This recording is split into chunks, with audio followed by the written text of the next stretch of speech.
Kita ini sudah ekspor nikel ore itu sudah berapa juta ton. Selalu bahan mentah, selalu bahan mentah. Sejak Januari kemarin stop. Karena strategi besar kita ke depan, kita ingin jadikan nikel ini lithium baterai yang dipakai untuk mobil listrik.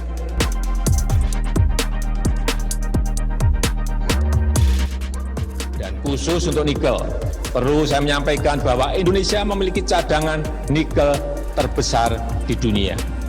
25% cadangan nikel dunia berada di Indonesia, yang jumlahnya kurang lebih 21 juta ton. Sehingga Indonesia mengontrol hampir 30% produksi nikel global saat ini.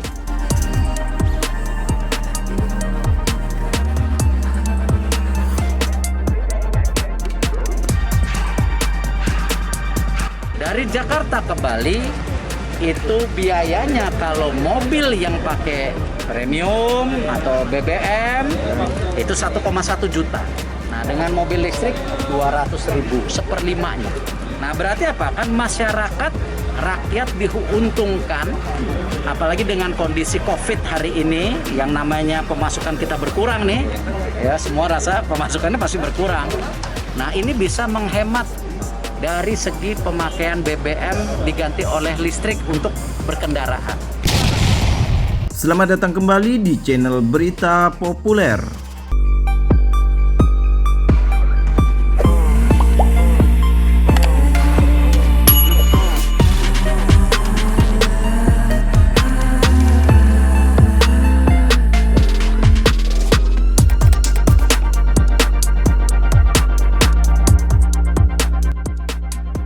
Perkembangan dunia otomotif terus mengalami kemajuan yang sangat pesat.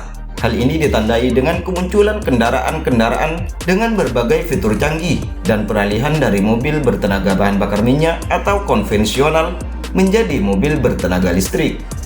Negara-negara di seluruh dunia juga sedang ramai-ramainya dengan isu perpindahan mobil konvensional ke mobil listrik. Tidak terkecuali Indonesia yang sedang bersemangat untuk membuat langkah besar dalam penerapan kendaraan listrik.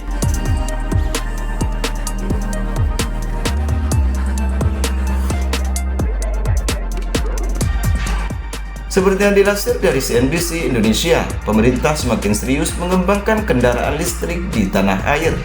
Masyarakat semakin didorong untuk mengganti kendaraan berbahan bakar fosil ke kendaraan berbasis baterai. Direktur Teknik dan Lingkungan Direktorat Jenderal Ketenagalistrikan Kementerian ESDM, yaitu Bapak Wanhar, mengatakan, hal ini juga sejalan dengan program pemerintah menjamin ketahanan energi nasional. Penggunaan kendaraan bermotor listrik secara nyata akan mengurangi konsumsi bahan bakar minyak yang berimbas pada penurunan tekanan neraca pembayaran Indonesia.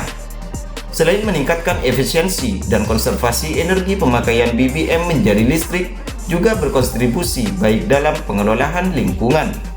Kualitas udara yang bersih terjaga menjadi bukti nyata dalam penurunan emisi gas rumah kaca, katanya.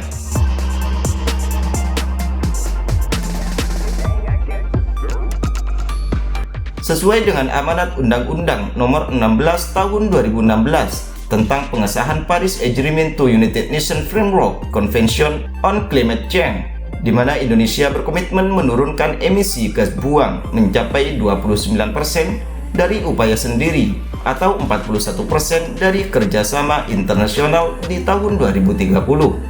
Bapak Wanhar juga menjelaskan sebagaimana tertuang dalam Perpres atau Peraturan Presiden Nomor 55 Tahun 2019 tentang percepatan kendaraan listrik berbasis baterai, yang semakin menjelaskan arah industri kendaraan mobil listrik yang didukung dengan kepastian hukum.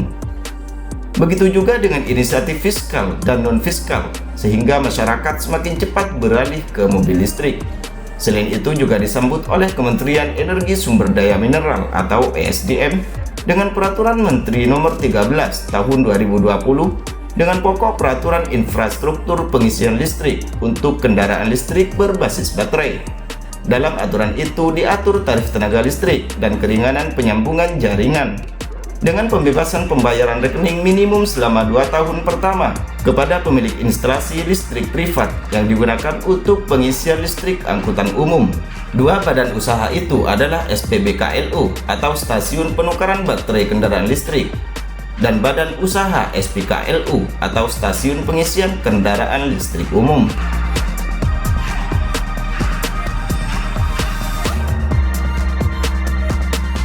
Sebagaimana tertuang dalam Peraturan Presiden dan Peraturan Menteri tersebut, bahwa penyediaan infrastruktur listrik untuk kendaraan berbasis baterai dapat dilakukan oleh badan usaha milik negara atau BUMN, badan energi dan badan usaha lainnya.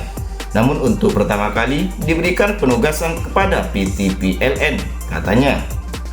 PT PLN bisa juga bekerjasama dengan badan usaha lainnya untuk membuat stasiun pengisian seperti SPBU Pertamina, SPBU swasta, pengelola parkir, pengelola rest area, pengelola mal, pengelola apartemen, pengelola bandara, dan kantor pemerintahan.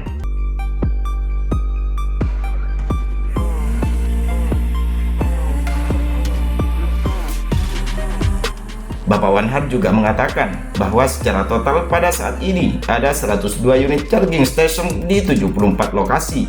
Adapun pengisian baterai di SPKLU atau Stasiun Pengisian Kendaraan Listrik Umum memerlukan waktu 30 sampai 90 menit.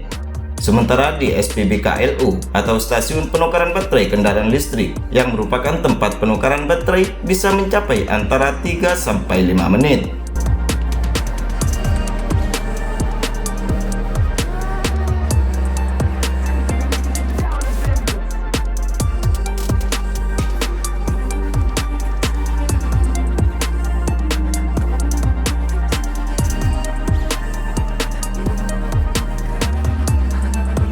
Nah, gimana menurut kalian? Silahkan komen untuk kemajuan Indonesia ke depannya dan jangan lupa klik subscribe.